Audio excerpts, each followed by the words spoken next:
Я дакладна не выбірала Лукашэнку.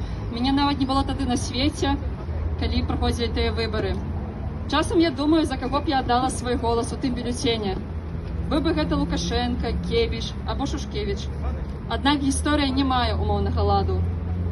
Аналітыкі, журналісты, палітолагі ўсе меркавалі, што гэта будзе звычайная заўрадная прэзідэнцкая кампанія, без моцных лідараў, яскравай агітацыі і з надзвычай простымі словамі. Але тое, што адбываецца зараз у Беларусі, гэта беспрэцэдэнтна. Улады баяцца. Хіба ўпершыню ў жыцці яны так моцна баяцца. Яны смяротна напалоханыя. Яны адмаўляюцца верыць, што свет змяніўся, што яны гэта адкінутая ўсімі меншасць, што яны тыя самыя 3%. Нават тыя, хто служыў гэтай сістэме вераю і праўдаю, адварочваюцца ад яе. Яны не хочуць здаваць свае пазіцыі, бо прайшло 26 гадоў. А за гэты час ім падаецца, што Беларусь і свет не могуць быць іншымі, і яны намагаюцца захаваць гэты статус-кво.